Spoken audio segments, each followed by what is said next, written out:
Florida artist.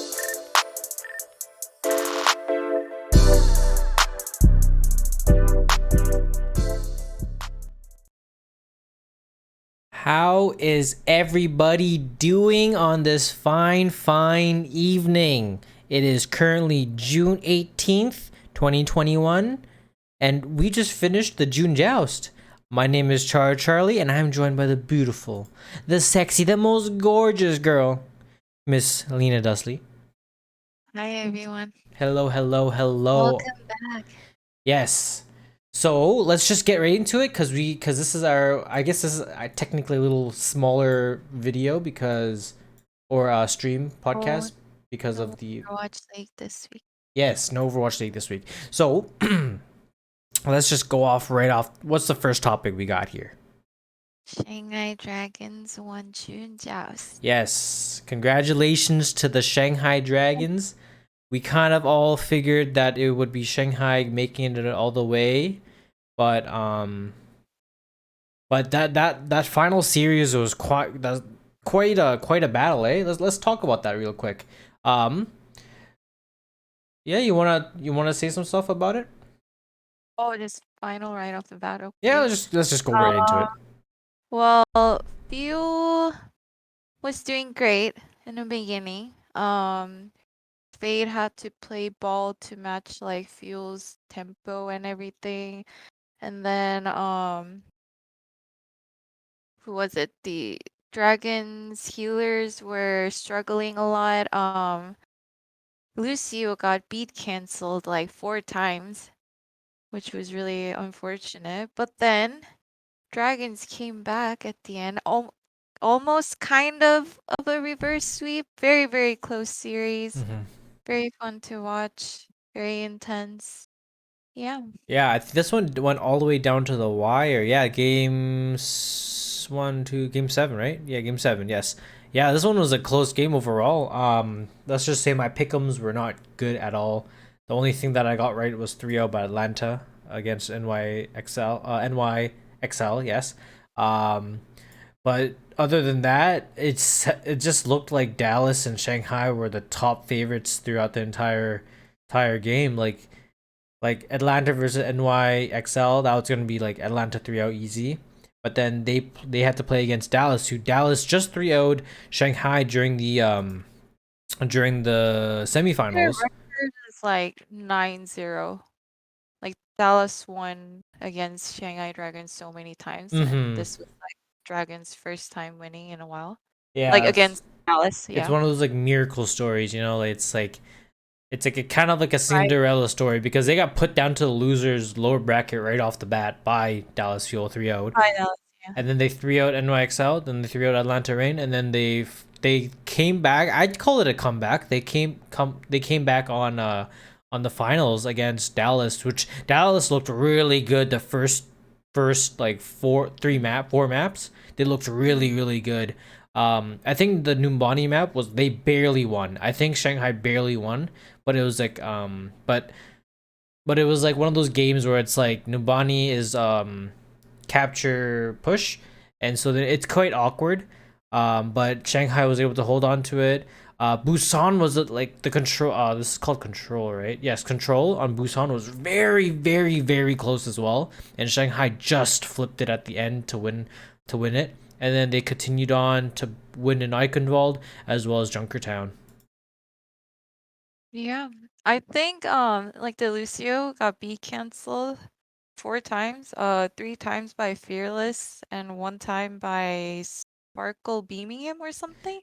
I would have I mean, I guess like regular players will get like super tilted by that, but Mm-hmm. then, Shanghai Dragons, they kept it together. They came back. Yeah, Li Jaegong looked like he was struggling with trying to get beats off, and he was like beating at weird times. Like when he was about to die, or like he knew he was going to die anyways, he tried to go for the beat.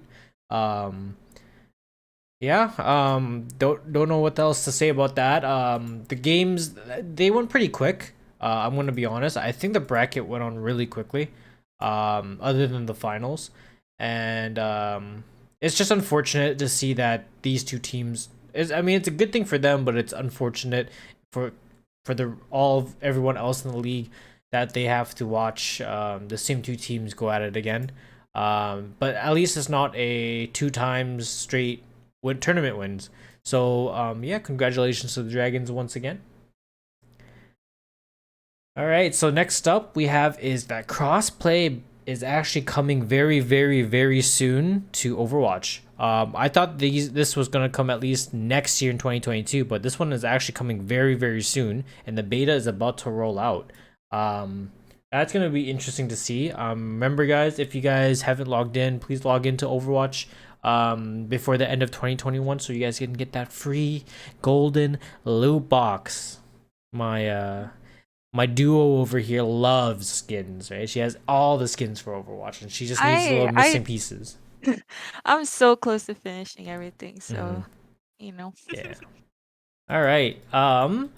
What is next on the topics? Houston Outlaws is hosting LAN during Yes. July 8th through 9th. Yeah, so it's gonna be called the Battle for Texas. Very, very fun. 2 days of Texas-sized rivalry as we bring in-person events and the title back to H-Town. So, I think this is what is this? Oh, so it's gonna be Houston versus Boston Uprising. This is not like a LAN like homestand, but it's more of like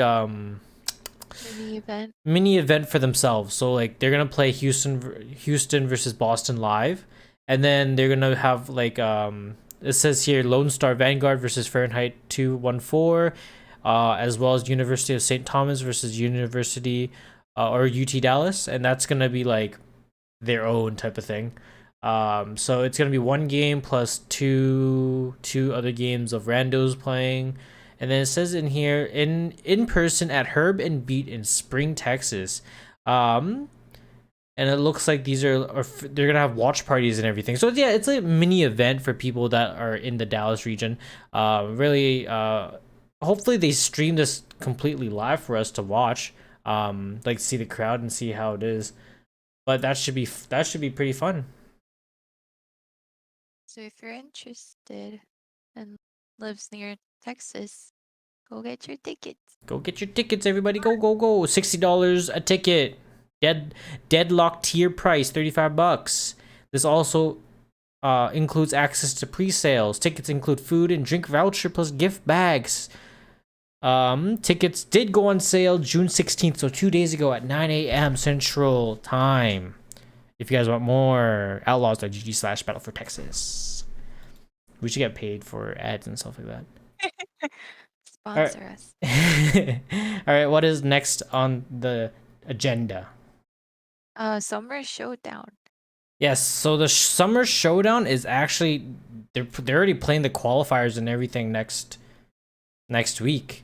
Very strange to see things like that just hop right into a tournament already. But I would assume it's group stage first, qualifiers, and then knockouts, and then playoffs. They have the weird naming system, and it's very confusing. But so this time they're gonna be playing on the recent patch, which include patch 1.60.1, which includes recent changes to Baptiste, the nerf to his Exo jump, I'm pretty sure. Echo, I don't remember what the Echo buff nerfs were. McCree, reload is slower, as well as dodge roll is 20% 20% reduced range. You guys know what I mean. Moira is you're gonna have to make it your ultimate charge is gonna be 17% more higher, and as well as when she ults, she's gonna actually have like a mega increase of, I think it's regen of her P, right? Yeah. Yeah. I don't know what the Reaper and Zarya nerfs are, but they're just number nerfs, I think. But there's no longer going to be any hero bans for this. Yeah, no hero bans. Yeah, so no hero bans. So everything is free pick, free reign. And the maps that are going to be played are, let me just pull out for you guys here on control. It's going to be the same 5 maps: Ilios, Oasis, Busan, Nepal, Lijiang Tower. Assault's going to be Temple of Anubis, Hanamura, as well as Volskaya Industries. And then Hybrid, Hollywood, Eichenwald, and Kings Row. and Escort. We're gonna see Route 66, Junkertown, as well as Watchpoint Gibraltar. Hope I don't know if they didn't announce if it's gonna be on LAN, right? No announcements of that. Yeah, yeah, but that's pretty much the June Joust coming up. Oh no, No there is showdown. Shanghai Dragons gonna host week 13 matches Oh, to be okay. announced though. Oh, So to be announced. Okay, that makes more sense. Okay. Yeah, so that's the summer showdown, not the June Joust. Sorry about that. And now we are going to move on to Rostermania. Rostermania, the best time of the world. We were going to do this one. We were going to do this podcast next week. We were going to, but then we wanted to keep it like consistent per weekly. But hopefully we can get some more roster changes by next week before the group stage Summer starts. Showdown. Yeah, before Summer Showdown starts. But let's just start off right off the bat with some sad and breaking Sad news. news. Very, very sad indeed. So Runaway, a Korean organization, Created by was Runner. yeah was it has ended. Um, these guys, Runaway, the organization itself has been pretty like highly praised as well as like lots of wins. Like they won a lot. They Um, started from the very bottom and made it to the top. yeah, so that's like really a lot of like, hard work. They worked hard. Um, so some like major accomplishments that they've had, second in 2017, Overwatch Apex Season 2, Season 4, APAC Premier 2017. That's pretty good, second That place. that one of the second place, it was against GC Busan, which was old Spitfire that won the inaugural season. Ooh, okay, kidding us with some facts. Okay. Because I Um, watched it. oh, watching some Korean Overwatch. And they've had one, two, three, four, five, six first places on at least on the Wikipedia here.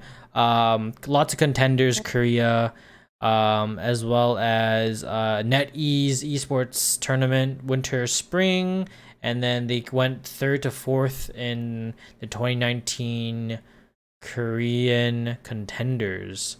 But yeah, very sad indeed. And then the squad that was placed second against GC Busan Apex Season 4 and Season 2, I think. Almost same squad. They are the former Vancouver Titans players. Yes. I was gonna say Yes. something about the Vancouver Titans with them letting them all go, but let's not talk about Vancouver Titans too long here because I'll just get mad. But yeah, very sad to see that such a highly praised team that worked very hard to reach where they got to, have to disband as well as shut down. Definitely going to be missed. Um, yeah. What is next on the list? Chengdu Hunters. Kaneki is sent to the contenders team. Yes, so they have announced that Kaneki will no longer be on the main roster. Kaneki, who is I'm pretty sure it's a DPS player, right? Yes, DPS player. Yeah, he just gets sent down to the Team Chaser, which is what's it called? Which is the Chengdu Hunters academy team. Maybe he's not ready. Maybe he's no longer. Maybe he's just not playing up to par. But yeah, he was a Pharah, Sombra, Tracer, Genji, Echo players. So just don't sorry. Oh no, right. Go ahead. Yeah, so we don't really know much about Kaneki. I don't remember him playing a lot on the roster. I could be completely wrong, but I'm pretty sure there's like a lot of DPS players. Like Jinmu, I remember him playing. Jimmy, I remember him playing. I don't remember anyone else playing, but oh well, right? And also to tie in with that, they actually introduced or they brought in from Team Chaser and brought him up to the main squad as Taro Cook 1E or Taro Cookie. Cookie. And yeah, so hopefully he's a hit scan player, known for Widow, Tracer, Ashe, and McCree. Maybe they wanted to swap out a regular DPS. Is that called a flex DPS player when they don't play hit scan? I don't know what the. Well, they Um, wanted a hit I scan player. yeah.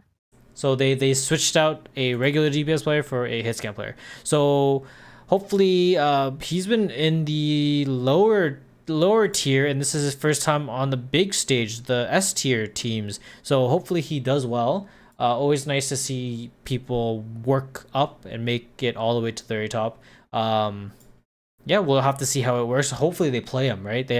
You just saw the team earlier. They have like 30,000 players on their team. Like, goddamn. Like, what is this? Like, are any of these good players gonna play? Who knows, right? Um, yeah, that's pretty much it for those two. Let's just quickly run through the rest of them. Oh, I'm still showing my screen here. So Sungwoo is joins the Now, Guangzhou Char. Charge, yes, as head coach. So let's quickly go through what he has accomplished. He was he has rejoined the Guangzhou Charge. He was previously the coach of the LAV until LAV let him go on January 30th or 29th. But before that, he was actually on the Guangzhou Charge for 2 years. The most notably winning in 2020, winning first place against the Shanghai Dragons 4-2 in the Summer Showdown. Lots of like, hey, you know what? I could see Guangzhou because they made like a few changes to their coaching staff, and I could see Guangzhou Charge becoming a real like an actual contender to like for like the top teams next year, or the next tournament here. Hopefully they do well, right? Mhm. All right, and we have also one last thing to end it off for you guys is that Agape, or how do you say his name? Agape. Well, Agape, that's a Korean Agape, way of saying it, so. Agape, uh, is leaving the Shock as who Agape was an assistant coach for the Shock, but he has been let go. So let's see some notable things. He won first place in 2016. Another first During place. London Spitfire inaugural season win. Yes, he was the coach of the Spitfire when Spitfire were first won the first season Overwatch. Yeah. playoffs for Overwatch League. Yes. But hopefully I wonder where he goes from here. I could see this guy getting picked up right off the bat. Spitfire, he has notable Spitfire, notable on SF Shock, and hopefully he can get hired somewhere else, right? Mhm. All right. Is there anything else you would like to add on for the rest? I think that's it. Yeah, it's like again, right? Normally half of these videos are like filled with predictions as well as in-depth predictions and big games, like long games as well as lots of games that we review. But this week has just been pretty, other than last week, this week's been nothing, right? Next week don't expect too much from us. We're working here and there, but hopefully there's lots of roster changes. I love roster changes, right? Roster mania, that makes me go fucking ham. I love that shit. But Oh, I have something oh, to yes, add. yes, yes. Go ahead, go ahead. During Fuel versus Rain game, Yeah. the map was Nepal. Sparkle was playing Doom, and he did a little thing on the tiny little stairs. Oh, Um, yes, yes, the the ramp up. seismic slam full charge 125. It was the tiniest staircase ever, but he got the full charge off of it. So Yeah. if you guys are trying to be Doom main, go watch that. Yes, you guys. I think for like a character like Doom, you need to know all the areas. I would consider that like a glitch or like a bugged 'Cause area. Because one of the Doomfist challenge to get the special spray is to get full charge seismic slam kill And to get that, I was thinking you have to go onto like the highest place on the map and then fall down and get a kill to get the full charge. But yeah, I might try Yeah. that too. Oh, we're gonna be playing Doom everywhere now. But I think that's pretty much it, eh? Mhm. Sparkle is kind of nuts I think this meta, or like the with the hero bands, it made the game a lot more, even though it was, I want to say it's the same as as it was the season before that in the May Melee, where it was just Tracer, Sombra, and May. Because of the hero bans, it was just pretty much Echo and Reaper, and that's pretty much it. And obviously, we want to see more diversity between the teams and everything. It's always nice to see a player bring someone else out. Like, no, I know that from some of the teams brought out Torbjorn, which is really cool. As well as I know Kai played a lot of Ashe during defense, and there's Hanzo from Edison as well. So teams like obviously it's different pacing, right? I remember I just talked to you about like the from the Call of Duty Atlanta phase. It's all about like speed. Like if you could outspeed your opponent, you could take over the area of the map that you need to take over. And I think Dallas showed that they could play that way, as well as Shanghai had to play that way because Dallas was using it on them. But they like adapted to it and Mm-hmm. they came out better at the end. So Yeah. I think Shanghai. I think like they've never played that sort of style before, oh, and and they made Fearless change to Wrecking Ball instead of yes. Wednesday, So I think I was which was roasting Fate on the Wrecking Ball, because I was also roasting Fate on the Winston, because Fate tried to play Winston to counter or like to match up against Fearless's Winston, but Fearless's Winston's way too good, and Fate even said that. Mhm. And so then he switched over to the ball to annoy them a little bit, hit their back line, hit the like catch all the points and everything, and force Dallas to look at him, which is technically, it's forcing to someone, like it's forcing eyes and to force them to do something, right? And obviously Fearless said that Fearless had to switch the ball to contest against it because Fate was just roaming the entire map, just causing havoc. Mm. All right, that was a long segment there. I think that Long pretty and much just sums up the night for us. Um, we'll just leave it at there. My name is Charlie. This is once again Miss Lena Dusley. Thank you guys so much for watching the Overviews podcast here. Episode 5. Holy, episode 5 already. Episode 5? Episode 5. Holy, time goes by fast. If you guys liked what you guys heard and saw, please do consider hitting the like button as well as the subscribe button. And if you guys want to shit talk the stream or the podcast, just put it down below. I don't mind. We do this for fun. We do this because it's for the love of the game, right? We're not actual like pros or anything, but we would like to get a pro on. So, guys out there listening, any pros, anyone, just come on. We could talk about it. Hopefully next week we'll probably look hard next week to see if we could bring someone in next week. Maybe like an up and coming youngster or something, but who knows, right? Once again, thank you guys so much for watching. We will see you guys. yeah, anyone. Yes, we will see you guys on the next one. Bye.